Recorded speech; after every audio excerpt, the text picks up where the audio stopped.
ದಾಂಡೇಲಿಯ ತಾಲೂಕು ಆಡಳಿತ ಸೌಧದ ಸಭಾಂಗಣದಲ್ಲಿ ಮುಂಗಾರು ಪೂರ್ವ ಸಿದ್ಧತಾ ಸಭೆ.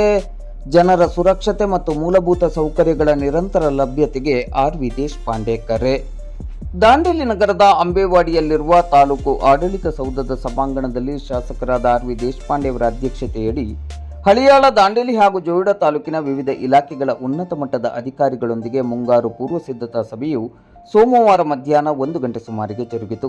ಮಳೆಗಾಲದ ಸಂದರ್ಭದಲ್ಲಿ ಸಂಭವಿಸಬಹುದಾದ ರಸ್ತೆ ಹಾನಿ, ವಿದ್ಯುತ್ ವ್ಯತ್ಯಯ, ಮರಗಳು ಬೀಳುವುದು ಸೇರಿದಂತೆ ವಿವಿಧ ತುರ್ತು ಪರಿಸ್ಥಿತಿಗಳನ್ನು ಸಮರ್ಥವಾಗಿ ಎದುರಿಸಲು ಕೈಗೊಳ್ಳಬೇಕಾದ ಮುನ್ನೆಚ್ಚರಿಕೆ ಕ್ರಮಗಳ ಕುರಿತು ಸಭೆಯಲ್ಲಿ ಚರ್ಚಿಸಲಾಯಿತು.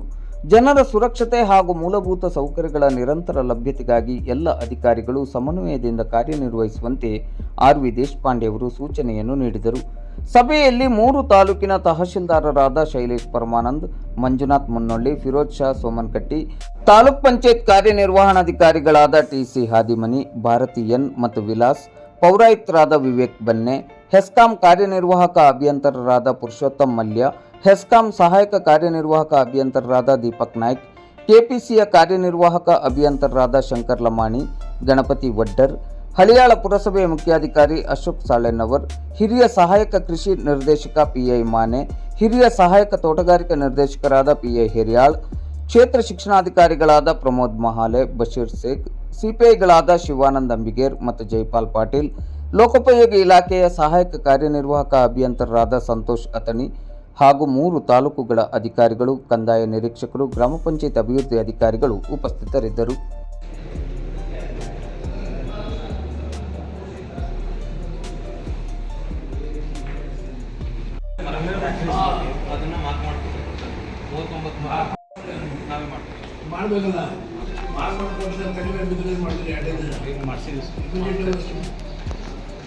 ಯಾವುದು ಮರ ತೆಗಿಲಿಕ್ಕೆ ಪ್ರಾಬ್ಲಮ್ ಇಲ್ಲ.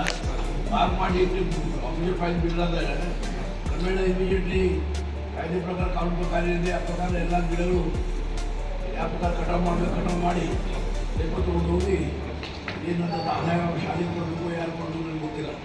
ಕಾಯ್ದೆಯಲ್ಲಿ ಏನು ಹೇಳ್ತೆ ಆ ಪ್ರಕಾರ ಮಾಡಿ ಹೇಳಿ. ಹಳಿಯಾಳ ತಾಲೂಕಲ್ಲಿ 39 ಮರ ಆಗಿತ್ತು. ಶಾಲೆ, ಅಂಗನವಾಡಿ ಮತ್ತು ಹಾಸ್ಪಿಟಲ್. ದಾಂಡೇಲಿ 29, ಜೋಯಿಡಾ 64 ಮರ ಆಗಿತ್ತು. 50% ಮರ ಆಲ್ಮೋಸ್ಟ್ ಎಲ್ಲ ಕ್ಲಿಯರ್ ಮಾಡಿರ್ತಾರೆ. ಹಿಂಗೆ ಮಾಡ್ತಾ ಇದ್ದೀವಿ, ಕ್ಲಿಯರ್ ಮಾಡ್ತೀವಿ. ಒಂದು 2 ತಿಂಗಳಲ್ಲಿ ಮುಗಿಸ್ಬಿಟ್ಟಿಲ್ಲ. ಮುಗಿದ ಮಾಡಿ ಆಪ್ಷನ್ನಲ್ಲಿ ಮಾರಾಟ ಮಾಡಿ ಶಿಕ್ಷೆ ಹಾಕೋದು ಯಾರು ಎಲಿಜಿಬಲ್ ಅವ್ರು ಕೊಡಿ. Okay sir. ಮತ್ತೇನದೇ ಪ್ಲಾಂಟೇಷನ್ ಏನಾಗಿದೆ ಅವರಿಗೆ? ಪ್ಲಾಂಟೇಷನ್ ಎಲ್ಲ ಈ ಪ್ಲಾಂಟಿಂಗ್ ಚಾಲು ಮಾಡಬೇಕು. ಮಳೆಗಾಲ ಚಾಲು ಈಗ ಶುರು ಆಗ್ತದಲ್ಲ? ಹಾಂ, ಈಗ ಶುರು ಆಗುತ್ತೆ.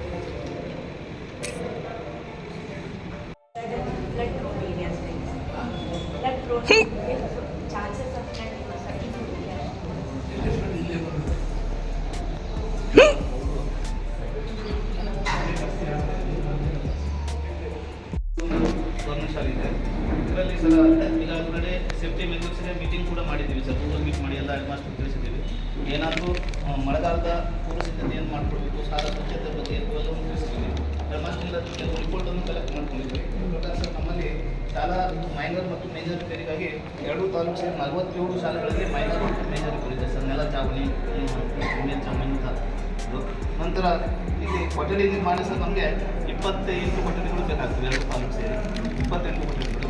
ಆ ನಂತರ ಮೈನರ್ ಸರ್ ಅಡುಗೆ ಕೋಣೆ ರಿಪೇರಿ 25 ಹಳಿಯಾಳದಲ್ಲಿ ಮತ್ತು 6 ದಾಂಡೇಲಿ. ಟೋಟಲ್ 31 ಅಡುಗೆ ಕೋಣೆಯ ಮೈನರ್ ಮತ್ತು ಮೇಜರ್ ರಿಪೇರಿಗಳಿದ್ದಾವೆ ಸರ್.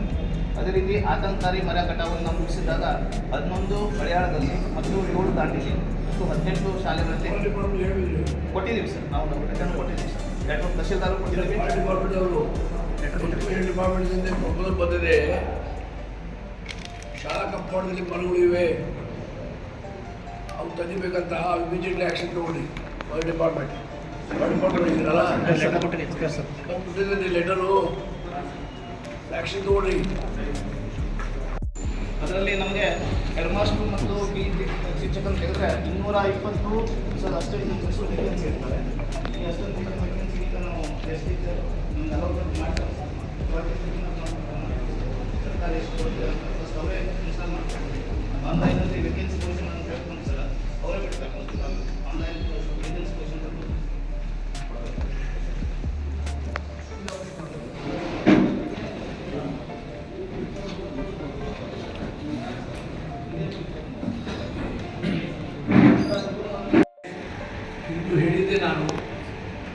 ಸ್ವಚ್ಛತೆ ಬಗ್ಗೆ ಪ್ರತಿಯೊಂದು 345 ದಿನ ಇವಾಗ ಮಳೆಗಾಲ ಬರ್ತಿರೋದಲ್ಲ, ಹಳ್ಳಿಗಳು ಕ್ಲೀನ್ ಇರಬೇಕು, ಟೌನ್ಗಳು ಕ್ಲೀನ್ ಇರಬೇಕು. ಈ ಮಳೆಗಾಲ ಬಂದರೆ ಒಂದು massive drive respect to tahsildar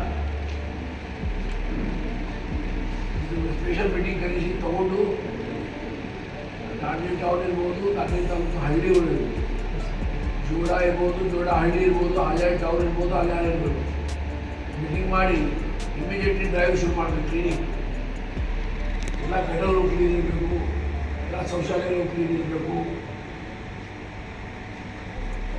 ರೋಡ್ದಲ್ಲಿ pot post ಇದ್ದರೆ ಆ ಡಿಪಾರ್ಟ್ಮೆಂಟ್ಸು ಆ ಪಾಟ್ ಪೋಸ್ಟ್ ತಿಳ್ಕೊಳ್ಬೇಕು. ಆ ಪ್ರಕಾರ ಕ್ರಮಗಳ ಕೇಮಿಂದ ಇಲ್ಲಿ ಲೈಟ್ಸ್ ಇಲ್ಲ, ಟ್ಯೂಬ್ಲೈಟು ಬಲ್ಬ್ಗಳು ಇಲ್ಲಿ ಇಲ್ಲ, ಅಲ್ಲಿ ಇಮಿಡಿಯೇಟ್ಲಿ ನೆಕ್ಸ್ಟ್ 7 ಡೇಸಲ್ಲಿ ಹಾಕಬೇಕು ಎಂಟೈರ್ ಕಾನ್ಸ್ಟಿಟ್ಯೂಷನ್. DHOಗೆ ಒಂದು ಹಾಸ್ಪಿಟಲ್ ಬಗ್ಗೆ CCಗೆ ಶಾಲೆಗಳು ಕಳಿಸ್ರಿ, ಹಾಸ್ಪಿಟಲ್ ಕಳಿಸ್ರಿ. ಆ ಡಿಪಾರ್ಟ್ಮೆಂಟ್ಗೆ ಅವ್ರು ಫಂಡ್ ರಿಲೀಸ್ ಮಾಡ್ತಾರೆ. ಹಾಸ್ಪಿಟಲ್ ಇದ್ದರೆ ಯಾವ ಡಿಪಾರ್ಟ್ಮೆಂಟ್ ಫಂಡ್ ಹಣ ರಿಪೇರ್ ಮಾಡಿದ್ದೀವಿ.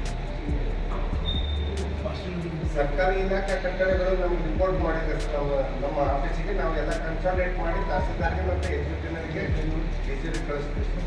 ನೋಡಿ ಅದೊಂದು ಮಾಡಿರಿ, ನೀವು DC ಕಳಿಸಿ ಒಂದು ಪ್ರಪೋಸಲ್ ಅಷ್ಟೇ ನೀವು ಮಾಸ್ಟರ್ ಮೀಡಿಯಾ ಅಲ್ಲ ಜೋಡ ಇದೆ, ಜೋಡ ಕಳಿಸಿ.